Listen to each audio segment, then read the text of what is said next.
Hello again, and welcome to Media Watch. I'm your host, Bob Anthony. I'm Raymond Peterson. I'm Alan Singer. Eric Tait, and thanks, Dr. Singer, for being with us. And of course, this is being brought to you through the efforts of EVT Educational uh, Inc., the people at MNN, and of course, Zoom. And of course, Eric would normally be leading this broadcast, but he had a little dental work this morning. So he'll be here, and he'll be speaking softly, but he'll be carrying his normal big stick as we get into it today. But yeah, we have a lot to talk about as we've been planning. We had a fairly long discussion before we just went on air. And but before we get into that, let's start off with a few notable items. Go ahead, Alan. We have a couple historical items to talk about before we really get into it. Well, we're recording on January 14th. So tomorrow would be the anniversary of the birth of Dr. Reverend Martin Luther King Jr. And then Monday, when we hope to broadcast on Manhattan Cable, will be the official day for the federal holiday. I was when I was 17 years old, Dr. King gave a speech at Riverside Church calling for an end to U.S. activity in the war in Vietnam. And for me, as a 17-year-old, it was a very, very powerful speech. And it helped to prepare me to become an activist in the anti-war movement. And then I was 18 years old when Dr. King was assassinated. I was a freshman in college. And I just remember the memorial services. And one of the things that I did as a result of King's activism is I became a community organizer. So just the things he did had a tremendous impact on me at the time, but also the rest of my life. As a young kid, I remember my parents, we were at our uncle's apartment for some reason, watching the MLK's funeral, after he was assassinated. Us younger kids we grasped the gravity of what had happened, but nobody would touch that TV. No channel was going to change. No radio was going to be turned on. It hit everybody in that room. I just remember how somber the room was, and they made us kids sit and watch the whole thing, which we did, and I'm glad I did, because it resonated with me even in my youth. It's not as under this administration it gets passed over in terms of commemoration, but I remember that day well. And Raymond, we had another noteworthy civil rights. Let me yesterday. let me kick off. Claudette Colvin. Everybody knows the story of Rosa Parks not giving up her seat on a Montgomery bus, which kicked off the Montgomery bus boycott. But before that, there was Claudette Colvin, who essentially did the same thing on her, just out of conscience. She wasn't going to give up her seat and sit in the back of the bus. And she passed just the other day, correct, Alan? She was a teenager, right? Yeah, she was a teenager when it happened. Imagine the guts it took as a teenager to do that in that atmosphere. She was a member of the NAACP youth group, and she saw herself as an activist. She just, didn't just sit down. She intentionally refused to give up her seat because she believed that segregation on the buses was wrong. Mm-hmm. And hey, that's like the people out in the streets right now who said intentionally, we're going to protect our neighbors. Let's segue. Yeah, I mean, I'm glad we got that in. It's a notable passing, and I'm glad we didn't let it pass. But yeah, we have a lot to talk about, and unfortunately, all of it bad on account of this administration. Starting with the constant news out of Minneapolis, and the ICE shooting of Renee Good, which particularly resonates with me because my late sister-in-law's name was Renee, and Nicole's the name of one of my nieces. So just the name itself sort of brings it home to me that she was shot in the car.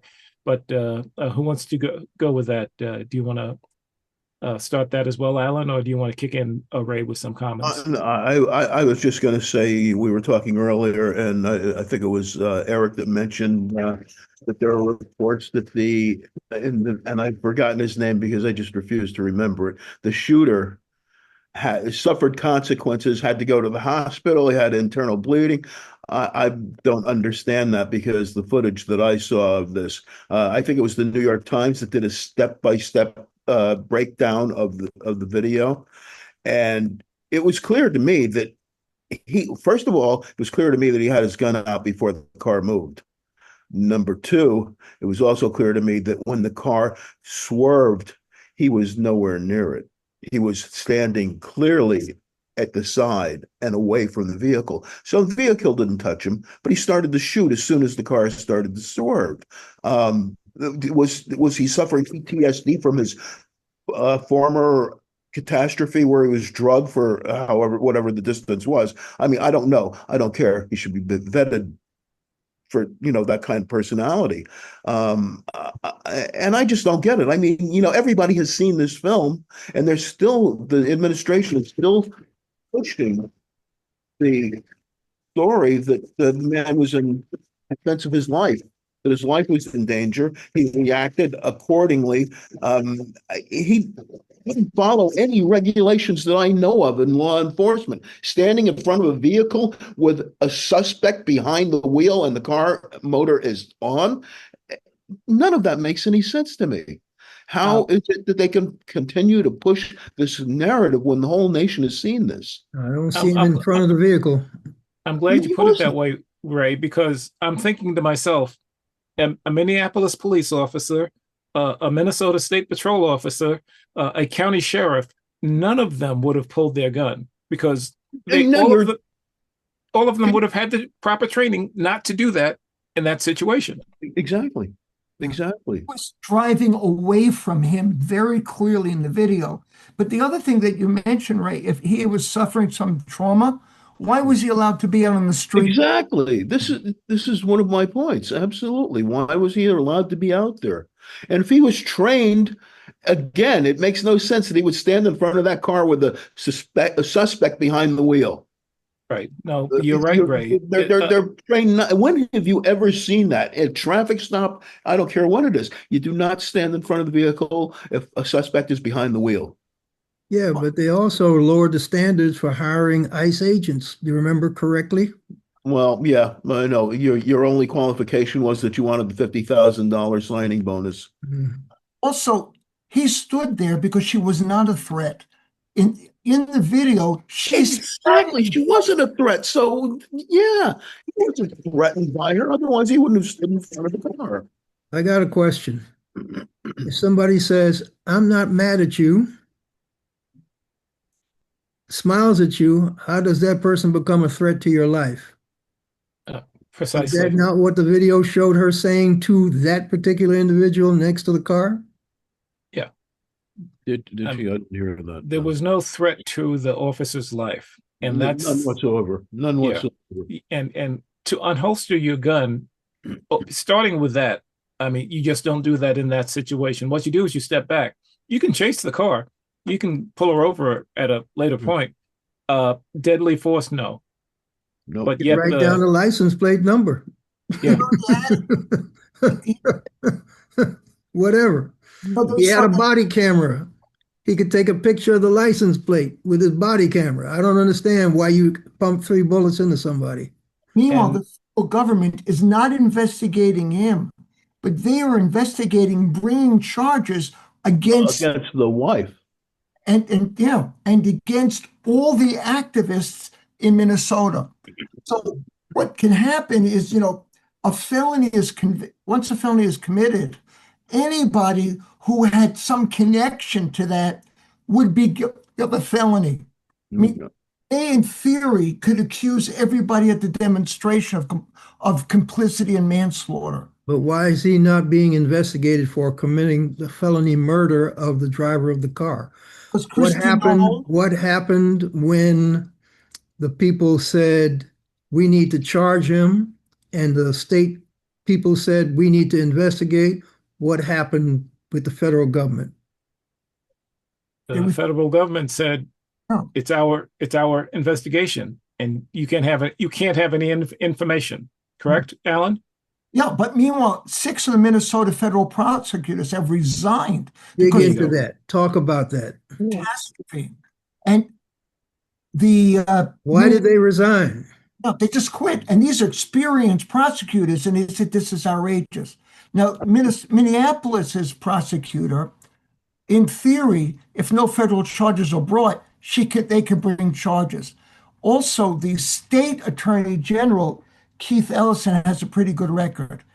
It's possible that the city and state will pursue it, but the federal government will not turn over the evidence. They would have to get a subpoena. They have to subpoena the federal government to force it to do its job. Yeah. Okay, now I need to dig into why did the 6 prosecutors resign? Tell our viewers. Yeah, please tell me. I mean, you want me to read the lead for the Time story? Yeah, that'll be helpful. I mean, I have it's in front of me. Written by Ernesto Ladonio. I like to give credit where credit's due. 6 federal prosecutors in Minnesota resigned on Tuesday over the Justice Department's push to investigate the widow of a woman killed by an ICE agent and the department's reluctance to investigate the shooter, according to people with knowledge of the decision. Joseph H. Thompson, who was second in command at the U.S. Attorney's Office and oversaw a sprawling fraud investigation, which is another big matter that has roiled Minnesota's political landscape, was among those who quit on Tuesday, according to 3 people with knowledge. So, yeah, they're going after the widow. And I applaud the integrity of the prosecutors in refusing to do that job. But my problem is they're in a position where they might be able to do something about the law.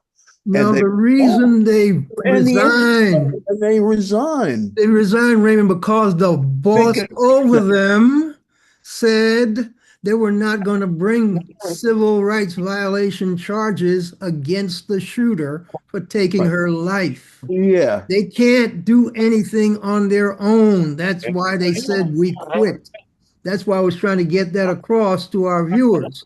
The guys upstairs are saying, these guys are above the law. We're not going to go after them for murdering somebody. Bob, you had a thing about the use of the term murder on the CBS News. Talk about that real quick. Yeah, I'll make it real quick. I've only seen Tony DeCopel, the new anchor for the CBS Evening News, once. I was watching the other day. And as they were talking about this case, the Nicole Good case, they used the word murder in the broadcast, which to me is surprising because you got to be careful with the use of the word. You can say that she was shot dead. You can say that she was killed, but murder implies something. And the fact that CBS Evening News under Barry Weiss, the new editor-in-chief, let that through. I don't know if anybody noticed that, but that's somebody at CBS put that in. And I personally applaud it. But that's worth reporting and worth applauding. Yeah.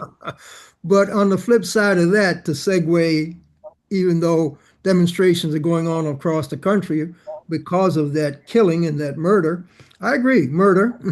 Flip side of the coin, Jeanine Pirro did what to the Fed chair? Big story that's breaking. Well, again, what will happen is they are weaponizing justice in the United States. So anybody Trump doesn't like is a target. Anybody that Trump likes is pardoned. I mean, they pardoned the 1,500 people on the January 6th who tore into Congress.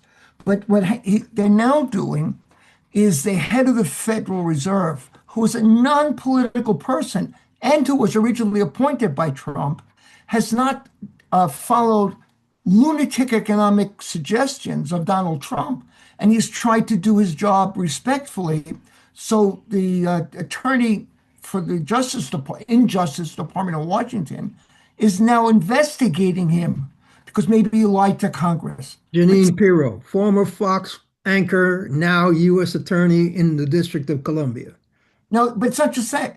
A Hedgeforth in the what do you call it? In the Department of Defense.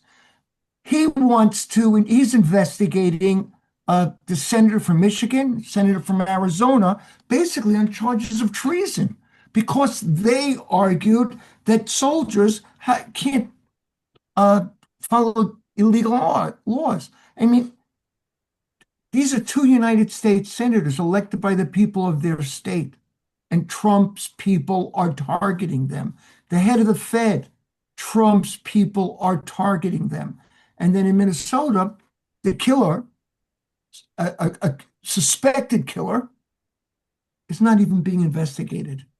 And I just want to point out how completely unusual it is for a Fed chairman to go on video on a Sunday night to reply to something that the Justice Department is trying to do to him. This is just historically never been seen before. But he basically said, I will go ahead with the work of my department despite and do what's good for the nation as opposed to what the president's as opposed to what the White House tells me to do. And he had to go on the air to say that as he gets pilloried by Pirro and the Justice Department. But yeah, we're in a strange moment in American government. And what's funny about all of this, right, Eric and Alan and Ray, is that while he campaigned against Biden, Trump was saying that the government was being weaponized.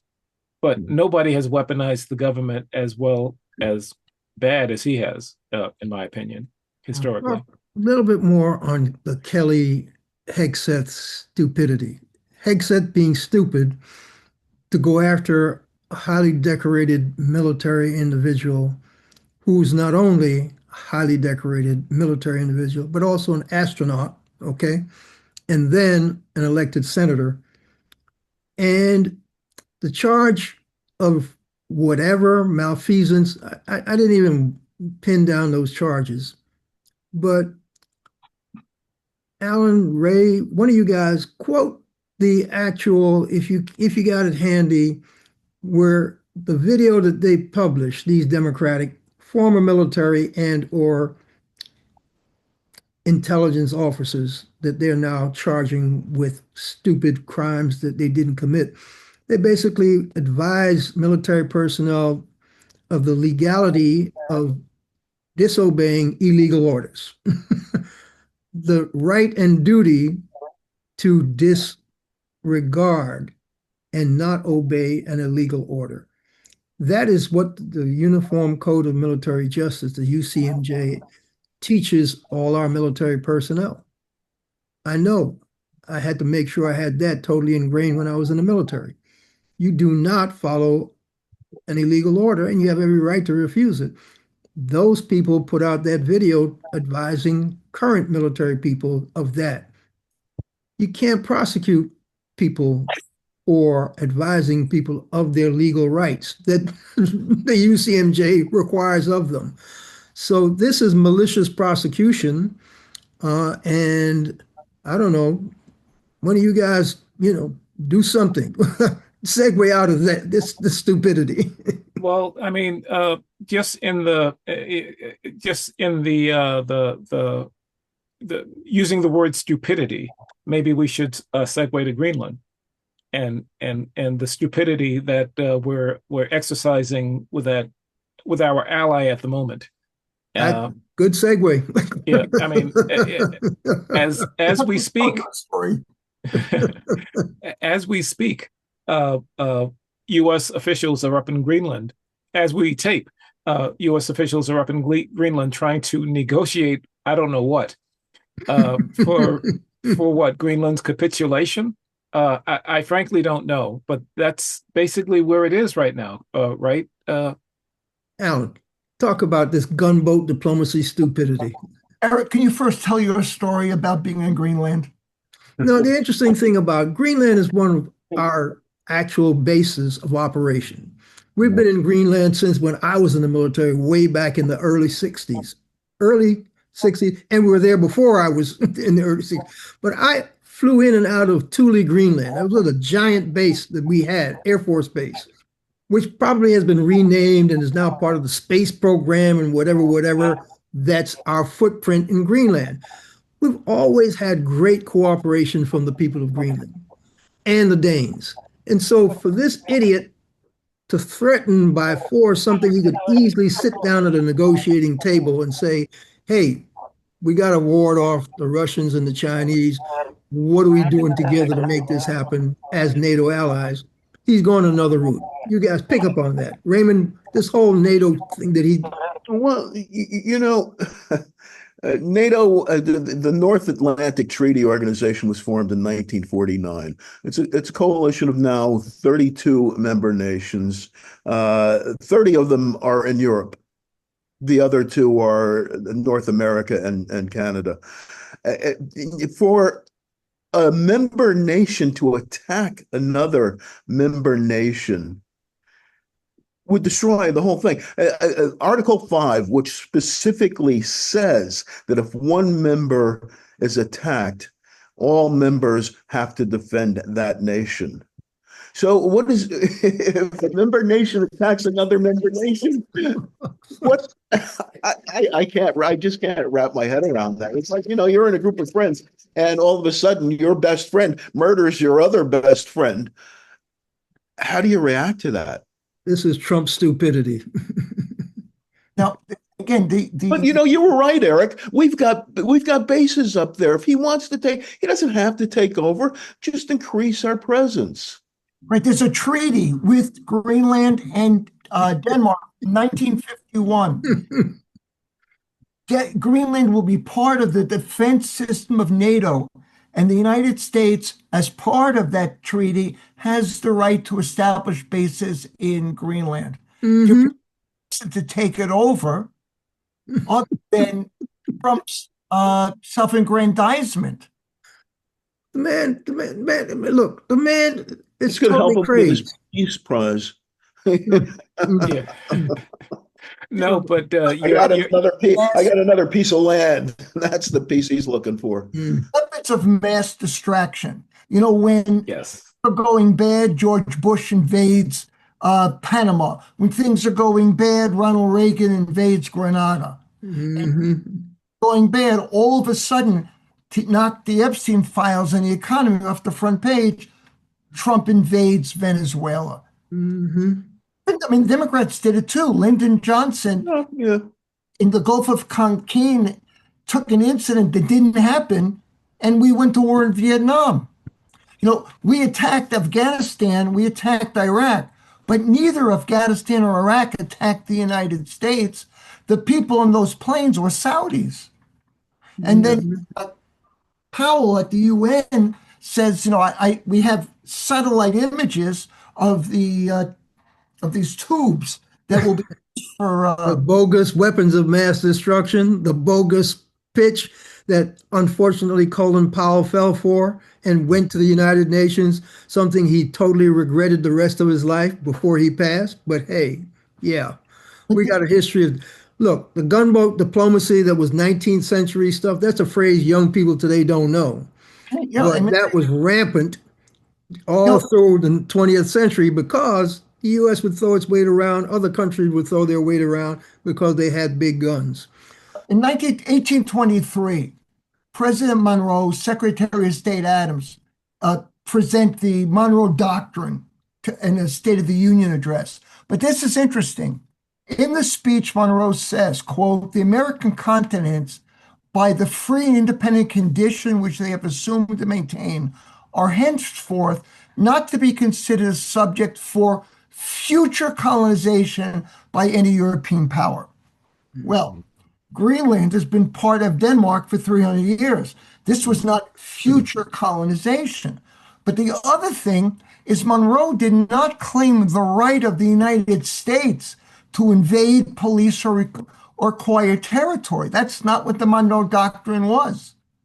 But it's the United States that has invaded and taken over territory. In 1846, it invades Mexico. And then in a treaty forced upon Mexico, it purchases half of Mexico's territory. California, Nevada, Utah, Arizona, New Mexico, Colorado were seized from Mexico. 1898, the United States seizes the Dominican Republic and Cuba, Puerto Rico, and the Philippines from Spain. 1961, it invades Cuba. In 1965, it invades the DR. I mean, the United States has never assimilated Puerto Rico, it just keeps it as a colony. So all of these things have been United States really violating the principle of the Monroe Doctrine. Yes. Gunboat diplomacy. But it continues. In 54, it overthrew the government of Guatemala. 59, in 61, it invades Cuba. In 73, it supports the overthrow of an elected government. Allende. And in the 80s, it tries to overthrow the government of Nicaragua. I mean, time after time after time. In 2002, it tried to support a military coup to unseat the president of Venezuela. But these policies have not only did they discredit the United States, but right. And unfortunately, a number of other countries and news outlets in other countries are referring to the U.S. as the new pariah on account of what we're doing internationally at this moment in supporting overthrows and in the case of Palestine genocide. With that, we have exactly 1 minute left. But I mean the current government is unsustainable. I mean, I guess we can end with that. What would you say to that, Eric? Look, the people are in the streets across the country because of ICE. What was it? 2 Democratic House members brought impeachment procedure against Kristi Noem because they're sick and tired of her doing what she's been doing and ICE running roughshod and rampant all over the country. And, the rest of the people, I think the 57% population said they sick and tired of what ICE is doing. They don't like ICE. And with that, I think we need to wrap. This has been Media Watch. This has been a great discussion. I'm your host, Bob Anthony. I'm Raymond Peterson. I'm Alan Singer. Eric Tait, and we'll catch you the next time, folks. Stay safe.